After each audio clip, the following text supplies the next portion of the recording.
Welcome to Excel Business Statistical Analysis video number 6. And in this video, we got to talk about histograms and frequency distributions for quantitative data.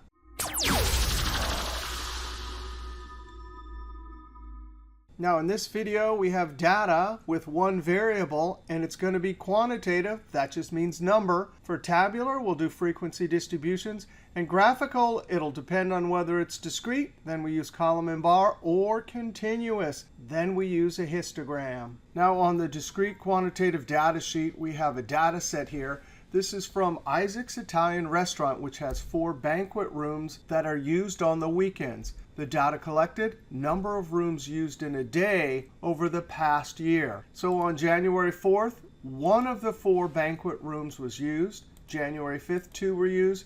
January 11th, 4 were used. And our goal is to create a unique list from 0 to 4 as our category. Count how many times each one of those number of rooms was used. Create percent frequency, and then a column chart. All right, we click in a single cell, and we're going to use our keyboard to create a pivot table, Alt-NVT. I want to put this on the existing sheet, cell F8, click OK. Number of rooms, when we drag it down to rows, we get a unique list. Those are the 5 possibilities for any given day. We can use none of the rooms, all the way up to using all 4 banquet rooms. Now we drag the same field down to values. And you got to be careful when you're dragging a number down here and your goal is to count. You got to remember that the default calculation for a number is sum. Now, I say this because I have forgotten many times. And then when I right-click Show Values As and make sum calculation from here, the base aggregate calculation is wrong. So summarize value by, and we want count. Now with the frequency distribution, Isaac can see that 2 rooms are used most often. And the frequency distribution can be used to help him plan employee schedule. Up at the top, I'll type frequency and enter. Now I'm going to copy the whole pivot table, Control-C, and 4 rows below, Control-V. Now I want to right-click, always making sure I have count for frequency distributions, and then show values as. We'll do percent of column total. All right, so 43% of the time, only 2 rooms are used. About 2% of the time, we don't use any. And almost 8%, we use all 4 rooms. Now let's visualize. And I'm going to use this pivot table. Insert, charts, up to the column. We'll do clustered. We only have one series of numbers here. Scrolling down and moving it. Right-click, hide all field buttons. There's some chart junk. I'm using the delete key. I want to click on the title. I see the solid line, equal sign, and there's the title I've already created, and enter. I definitely want some labels, so access titles. I want to link this, so equal sign, frequency, and enter. Equal sign, and number of rooms used in a day. Now that chart's looking pretty good, but I'm going to rename this label here, F2, and change it to percent frequency. Now let's learn a different trick than we learned last video, because this is similar to what we used last video. Last video we were using categorical data. Here we're using discrete quantitative data, and we definitely need gaps because we're never going to use 1.5 rooms. Only 1, and then jump to 2. Now I built this table here because I want to put these percentages at the top of each column. And we have an option for that. So click the green plus. And instead of clicking data labels, I can click the arrow, more options. And you could see right now it put the actual frequencies, but I want to come up to value from cell, check. And look at that. I can highlight these percentages. And now when I click OK, oh, wait a second, they're not at the top. Uncheck value, check values from cells. Now I probably want to come here, right click, number formatting. Probably we can go down to 0. It'll be less cluttered that way. Click OK. And so now Isaac has these frequency distributions and visualization, which can help him to plan employee staffing. And in Chapter 5, we'll learn and treat this as a probability distribution and consider these as probabilities to help estimate how the restaurant is going to staff in the future. Now, I got to show you a cool trick, because what if Isaac says, well, what about these numbers here, but give them to me separately for Saturday and Sunday? Control C, come a few rows down, Control V. And I actually want to add frequency, so I'm going to drag rooms used, and I'm very carefully going to drop it above frequency. I see it says sum, so right-click, summarize values by, and we want the correct aggregate calculation count. I'll type frequency. And now watch this. I'm simply going to drag day and very carefully drop it above. And when I see that green line in rows, I drop it. And bam, now we have a frequency and a percent frequency for all the rooms, but by the particular day. So it looks like Sunday we have 1 and 1 with 0 rooms. But look at this. Sunday, 4 rooms were used 1 time, but on Saturday, 7 times. So by dragging this extra variable in here, Isaac gets a little bit more information to make better decisions. Now let's scroll up. Now if we scroll over on the same sheet, here's a data set with discrete data. If we're considering Dick's Hamburgers on 45th Avenue in Seattle, oh man, they make great hamburgers and fries. The data collected, this is the number of arrivals to Dick's Hamburger at 45th Avenue in Seattle at Saturday noon lunch during a 1-minute period. That means one observation, we saw 0 people come in a 1-minute period. Down here, there was lots of instances where 1 person arrived. Control down arrow, since I already sorted this. Lots of 8s, and all the way down to during one of the 1-minute periods, it was observed that 14 people arrived during that 1-minute period. Well, this is discrete, so we create this pivot table. Here's the unique list from 0 to 14. Here's the frequency, percent frequency, and then here's the chart. Now, the importance of this is that later in Chapter 5, we'll learn that this is a Poisson discrete distribution, and we can use certain numeric measures to calculate and predict using probability.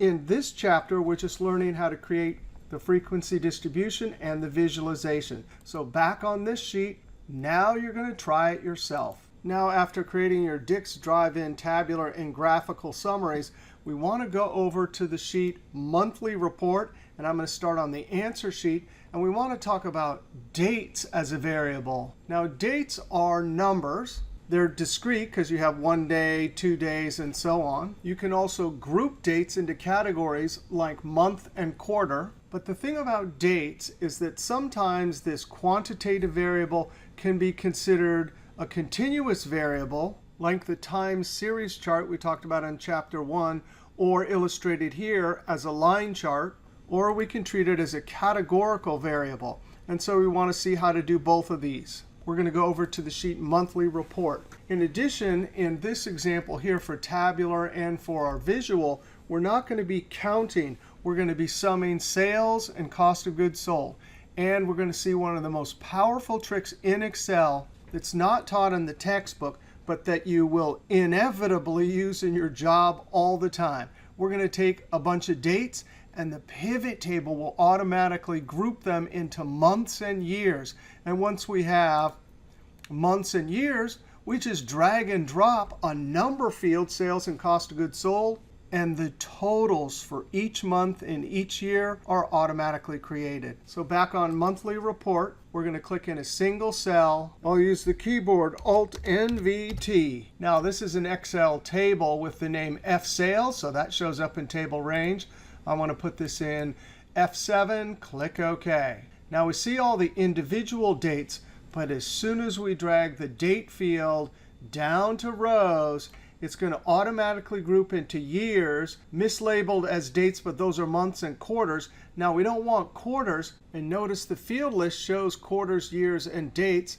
Down in the pivot table cache, those groupings are memorized. Now, let's uncheck quarters. Now, if your column of dates looks like this instead of automatic grouping, That's because up in Options, Data tab, this option is checked. But no worries. To manually group, right-click Group, and you get to select whatever time variable you want. Now back to our data set. And if we look at the pivot table, years are showing, and they're collapsed to not show the month. So I want to right-click, Expand and Collapse, Expand Entire Field. And that is amazing. We now have our categories. So when we drag this number field, sales, down to values, we know it's a number, so it defaults to sum. Now let's add some number formatting. Remember, you don't have to highlight all the cells. This is inside the values area of the pivot table. So you right-click, Number Format.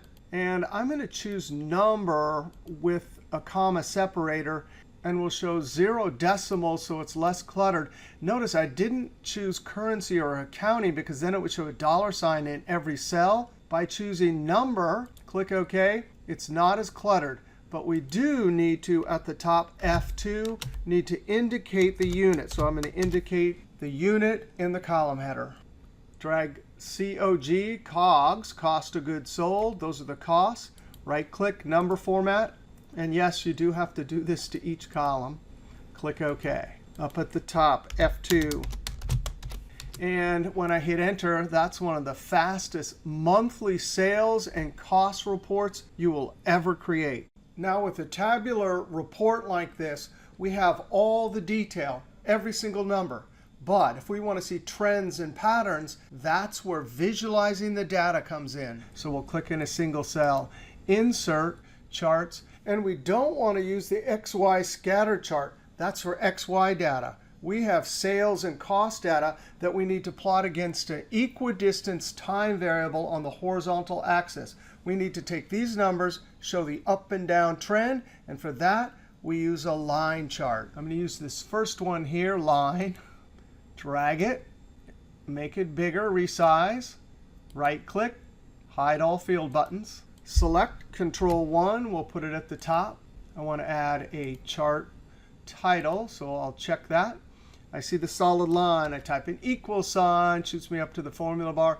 And I already put a label in cell D5 and Enter. And we have sum of sales, cost of goods sold with the $, so we don't need to indicate here what these numbers are. And these dates are obvious from up here in our chart title. So there we are done. And we're looking for patterns and trends, and sure enough, there's a seasonal trend. Boomerang sales just skyrocket during the Christmas time. You'd think that the biggest sales are during the summer when all the boomerang tournaments are, but that's not the case. This company sells a lot of boomerangs at Christmas time. Now, although the tabular summary has all of the detail, all of the numbers, it's the visualization which allows us to see the pattern or trend immediately. This line chart immediately shows us the seasonal pattern. All right, now let's go over to side by side. And here we have quarters and projected amounts and actual amounts. And this data is already summarized. So I click in a single cell, and you're not going to believe how easy this is. Insert. We want a clustered column. The textbook calls it a side by side. And let's do clustered column. And then select. I see the solid line, equal sign. Click on B1 and Enter. And that's amazing. It came out perfect except for that title at the top. And that'll be true with our cross tabulation reports too when we use the column chart and we have these clustered columns. Basically one click and we're done. And now we can clearly see for quarter 2, the actual is much bigger than the projected, about the same in quarter 1. Another great actual outperforming the projected here, but then here, quarter 4, not so good. All right, so we saw treating a time variable as a category here. And over here, whatever you call it, category or continuous, when you're showing a time series, this is an appropriate chart to show changes over time. All right, now we want to go talk about frequency distributions and histogram for continuous quantitative data. So we'll click on this sheet. Now here's our column of data. And this data was collected last month from a small online retail store website. Our goal is to take the retail sales data, create a frequency distribution with these counting categories for the sales amounts, then take the frequencies and create a histogram visualization. Now, histograms are great because they help reveal the pattern or the shape in the continuous data. And for retail sales, this is a typical pattern. Most of the sales are for small dollar amounts, and there's only a few large dollar amount transactions. Then we'll create our second frequency distribution with % cumulative frequency, create our histogram, but add the % cumulative frequency line, which is great for analysis because we can say things like 76% of the transactions were for less than the upper limit of $100. Here we could say 93% of the transactions were for less than $150. Now with a single cell selected, let's use our amazing pivot table tool, Alt-NVT. I'm going to put this in the existing sheet, cell C7, click OK. Now when we drag this number field down to rows, we instantly get a unique list. But we can use the grouping feature. Right-click, Group.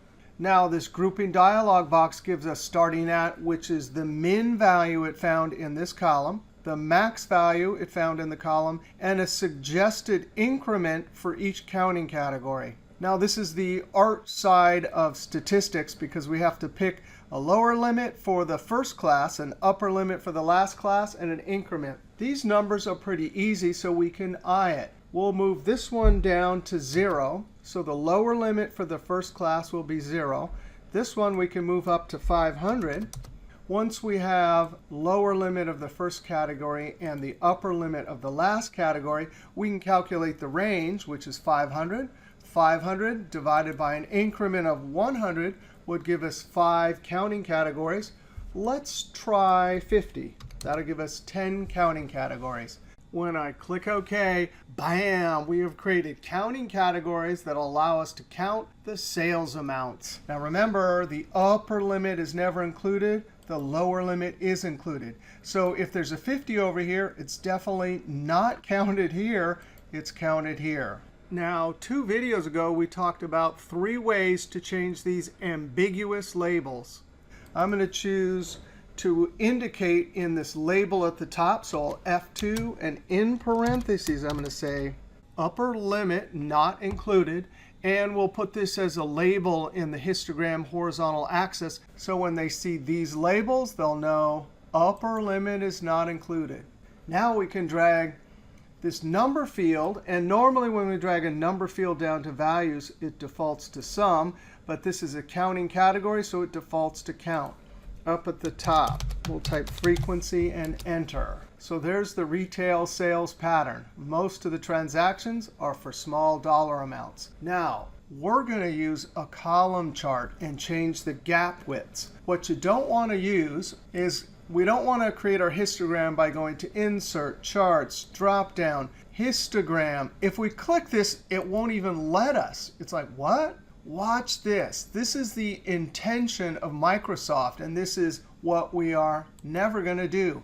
Insert and histogram. What in the world is this? Those are totally messy categories. So there's 3 problems with this type of chart. We have these messy categories. We're not allowed to set the lower limit of the first class, and it assumes that the data has a bell-shaped normal distribution, which is not a safe assumption for all data sets. So big X here, we're not going to use this, delete. We already created our pivot table, so now we can come up to Insert, Clustered Column, right-click, Hide All Field Buttons. We'll delete this, and we'll cut to the chase. We have other things to do, but let's select the column, Control-1 to open up the task pane, and we're immediately going to change gap width to 0. So 0 and tab. I'm also going to go over to the paint bucket, and I'll say border, solid, and black. Now you can change these to whatever colors you'd like. I'm going to leave it like that. Now we'll select the title. I've already created one, so equal sign, and I'll link it to cell D4 and enter. Home, font size, let's try 12 and enter. Ooh, 11 and enter. Now over to the green X, I definitely want axis titles. I'll link this vertical one equals, click on the cell with frequency and enter. Select the axis title equals sign, click on the label we created and enter. And now we have a histogram to show us the shape of this data. And throughout the rest of the class, we'll have lots of probability distributions. And one way to decide which distribution to use is plot a histogram, look at the shape of the data, and pick the distribution. Now let's create our second frequency distribution. And I'm going to highlight and copy. We'll come over to cell L7, Control V. Scroll over, click inside the pivot table. We'll drag the field down to values. And our calculation in this column, percent cumulative frequency, and enter. And then we right-click, make sure summarize values by is count. Then come down to show values as. And running total in, click. That calculation based on the row area condition, click OK. That gives us a running total. The sum of these is 358. The sum of these three, 440, and so on. But we want percent cumulative frequency, which means take all of these values and divide each of them by the total count. Right-click, show values as, percent running total in. Click OK. And looking at the tabular display, it's not as immediate as the histogram will create. But when we see 93% cumulative, we look at the upper limit, and we can say that 93% of the transactions were for less than 150 bucks. Now let's click in a single cell. And we have two calculations in the pivot table, which is what we want. We'll use the combo chart, insert, combo, and we'll select the second one. Remove field buttons. Control 1. We'll put this at the top. Select the columns. Gap width 0. You can change the color or the border. We'll add a chart title. Equal sign. I created one in M4 and enter. Control-Shift-F is the keyboard. Hopefully 11 will work. Click OK. Select the cumulative line. We'll add data labels. Escape to close that. Select the data labels, Control 1. We'll say below. And guess what? Last video, we added custom number formatting with 3 semicolons to hide these. But below in the comments, Wayne said there's a much easier way. And I didn't know about this. For 20 years, I've been using that crazy, difficult custom number formatting. But I want the secondary axis. I just don't want to see anything. So select it, Control 1. Labels. We want to say the position, none. And bam, look at that. Now, we definitely need a label down in the horizontal axis. So we'll click axis title, primary horizontal, equal sign, L7, and enter. Now let's select the line, and we'd like to add markers to the line. Go over to Paint Buckets. There's Markers, Marker Options. Let's say built-in, I'll use a circle. And then the fill. Notice there's a fill and a border for the marker. All I want is to fill it with red. And now, if I click the outside edge and drag down, we have our histogram for this retail sales data with a percent cumulative line. 93% of transactions are for less than 150 bucks. And of course here, when you get to 100%, that means all transactions are less than 500 bucks. Now if we scroll over, now here's another example. A recent online job site published this data about entry-level accounting job salaries. I already took the data, made a frequency distribution, and then plotted it. And from this histogram, we can see that the shape is a bell shape or normal shape distribution. In Chapter 6, when we see data with this shape, that means we can use the normal distribution to make probability calculations. If we scroll over, here's another example where we have customer service phone wait time in minutes. This data set, frequency distribution, and histogram. And this histogram reveals what's called a uniform distribution. That means we can use uniform distribution formulas to make probability calculations. Now I want you to go back over to the continuous quantitative data sheet. And in the S column and AG column, you can try to create the frequency distributions and histograms for both of these data sets. And as you're creating your histograms, remember the order of the categories in the horizontal axis, sorted smallest to biggest, helps to reveal the shape of the data. That was different than our categorical data, where the labels on the axis conveyed no information. It's the order of these categories and the height of the columns that help reveal the shape of the data. Now, we do have one last topic. We want to talk about skew. Now, on this sheet, I have a number of histograms pulling from separate data sets.